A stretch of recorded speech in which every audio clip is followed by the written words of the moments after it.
bahwa ini pertama kali dalam sejarah Indonesia Sorry ya. yang diminta diganti, diminta dimundurkan, itu adalah wakil presiden hanya terjadi di era sekarang. Yang menarik itu kenapa menjadi perdebatan yang cukup panjang, karena yang menyatakan pernyataan sikap ini adalah purnawirawan TNI. Memang harus kita akui, TNI itu adalah mereka yang memang seluruh hidupnya itu didedikasikan untuk kepentingan bangsa dan negara. Bahkan kalau kita lihat misalnya TNI adalah mereka yang siap hidup mati untuk bangsa dan Indonesia.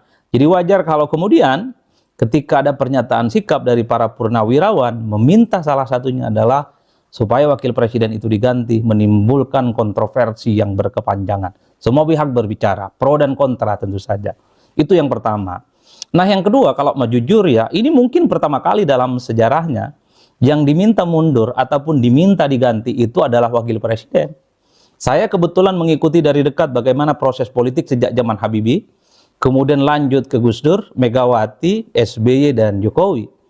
Tak ada ceritanya permintaan dari kelompok-kelompok aktivis, kelompok-kelompok pegiat demokrasi, ataupun kelompok-kelompok masyarakat yang kecewa terhadap pemerintah saat itu, yang diganti itu adalah wakil presidennya. Rata-rata yang diminta diganti itu adalah presiden yang berkuasa saat itu. Saya ingin katakan bahwa ini pertama kali dalam sejarah Indonesia yang diminta diganti, diminta dimundurkan, itu adalah wakil presiden hanya terjadi di era sekarang. Kalau kita melihat argumentasinya, ini dikaitkan dengan persoalan putusan Mahkamah Konstitusi beberapa waktu yang lalu terkait dengan syarat umur untuk maju sebagai calon presiden dan wakil presiden, salah satunya terkait dengan umurnya Gibran Rakabuming Raka. Inilah yang sepertinya kelompok-kelompok tertentu seperti purnawirawan menganggap persoalan Mahkamah Konstitusi beberapa waktu yang lalu terkait dengan Pilpres itu berbuntut panjang hingga saat ini. Salah satunya adalah mereka, para purnawirawan, salah satu sebagai kelompok masyarakat meminta supaya wakil presiden itu diganti. Itu poin yang kedua. Yang ketiga, nah ini adalah titik krusialnya. Tentu mengganti wakil presiden itu bukan perkara gampang. Itu bukan perkara mudah, tidak bisa dong kun payakun ataupun seperti begitu mudah untuk membalik telapak tangan. Kalau kita membaca regulasinya, ada gembok sebenarnya yang saya kira untuk mengganti wakil presiden itu adalah hal yang sangat sulit dan mungkin secara normal itu sangat mustahil. Misalnya kalau kita mengacu pada Undang-Undang Dasar 1945, kita cek satu persatu misalnya pasal 7A dan B, di situ kan dijelaskan bahwa wakil presiden itu bisa diganti, ya kira-kira begitu, bisa diberhentikan oleh MPR atas usulan Dewan jika terbukti melakukan pelanggaran konstitusi seperti pengkhianatan terhadap negara, kemudian korupsi, penyuapan ataupun tindakan pidana berat lainnya, atau perbuatan tercelah maupun apabila terbukti tidak lagi memenuhi syarat sebagai presiden dan wakil presiden. Ini bunyi undang-undang loh.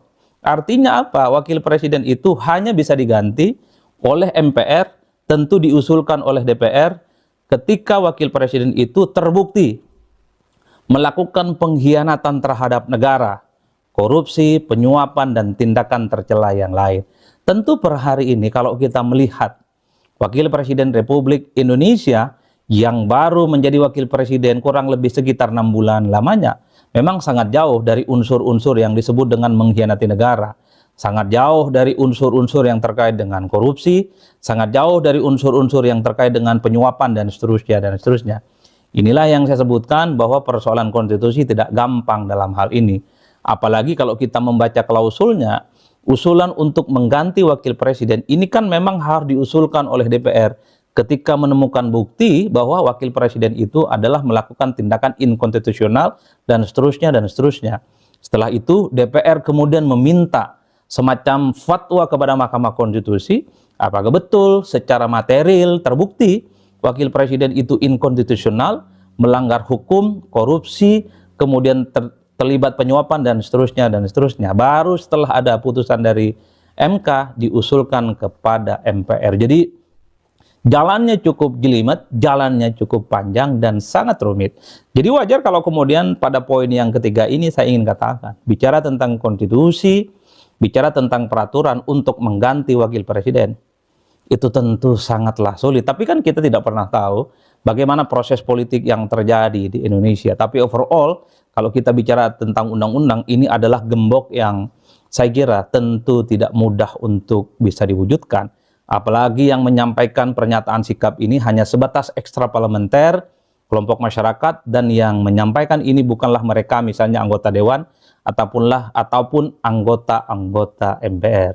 Ini yang saya sebut sebagai poin yang ketiga, soal gembok konstitusi tentang regulasi terkait dengan proses dan tata cara untuk mengganti wakil presiden. Itu yang ketiga. Nah, yang keempat, di antara 8 poin yang disampaikan oleh Purnawirawan TNI itu, saya mencatat ada poin-poin tertentu yang saya kira memang serangannya itu mengarah kepada Jokowi dan keluarga besarnya. Misalnya dalam tuntutan poin yang ketiga, menghentikan proyek strategis nasional PSN PIK 2. Kalau bicara tentang proyek strategis nasional, ini kan terkait dengan pemerintahan sebelumnya, yaitu pemerintahan Pak Jokowi. Poin yang kedua juga disebutkan di situ, mendukung program kerja Kabinet Merah Putih yang dikenal sebagai Astacita, kecuali untuk kelanjutan pembangunan IKN. Baru ada poin yang ketiga untuk mengganti wakil presiden. Di antara 8 poin tuntutan dari Purnawirawan TNI, 3 poin itu memang mengarah kepada Jokowi dan keluarga besarnya. Jadi saya ingin katakan bahwa setelah Jokowi tak lagi jadi presiden, begitu banyak serangan-serangan yang menurut saya begitu agresif dan silih berganti mengarah kepada Pak Jokowi dan keluarga besarnya. Karena harus kita akui, Gibran adalah wakil presiden yang juga adalah putra dari Pak Jokowi.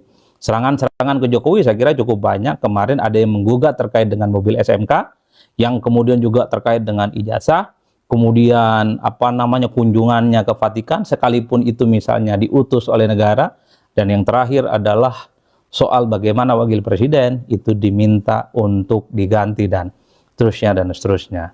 Itulah yang menurut saya menjadi penting untuk ikut berkontribusi bagaimana percakapan terkait dengan polemik, kekisruhan, dan kontroversi terkait dengan pergantian wakil presiden yang menurut saya dalam banyak hal secara konstitusi itu sangat berat dan itu sangatlah rumit untuk bisa diwujudkan. Terserah para pemirsa mau berada di posisi yang mana, berada di posisi yang ingin mendukung Gibran, yang mengatakan bahwa Gibran itu adalah wakil presiden yang sah secara legitimate, terpilih sebagai wakil presiden bersama dengan Presiden Prabowo Subianto.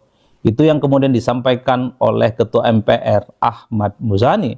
Begitupun para relawan-relawan yang lain pendukung Gibran mengatakan usulan untuk mengganti Gibran itu adalah usulan yang aneh, usulan yang tidak masuk akal, mengadu domba antara Gibran dan Prabowo Subianto dan seterusnya. Bahkan Mas Kaisang, Ketua Umum PSI, juga memberikan satu pernyataan sikap bahwa Gibran itu terpilih menjadi wakil presiden secara konstitusional dan sesuai dengan demokrasi. Bahkan Ketua Umum Partai Nasdem juga memberikan pembelaan terhadap posisi Gibran yang secara legitimate dan secara sah sebagai wakil presiden. Meski pada saat yang bersamaan, tentu kita melihat bagaimana pihak yang kemudian mendukung pernyataan sikap dari para Purnawirawan TNI ini, karena dianggap putusan Mahkamah Konstitusi beberapa waktu yang lalu itu cacat secara etik dan secara moral, maka wajar kalau kemudian wakil presiden itu digantikan.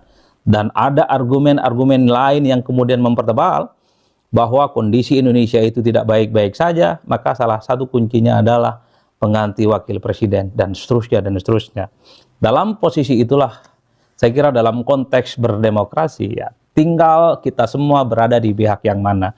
Mendukung boleh, kontra boleh, tidak mendukung dan apatis pun juga boleh. Dalam demokrasi yang paling penting itu harus menghindari cara-cara yang tidak beradab, hanya sekedar perbedaan sikap. Yang ingin saya katakan adalah segala sesuatu yang terjadi, perdebatan terkait dengan pergantian wakil presiden, tentu ini akan menjadi sesuatu yang sangat kontroversial karena ini sangat sensitif. Orang nomor 2 di negara kita tiba-tiba diusulkan untuk diganti dengan alasan-alasan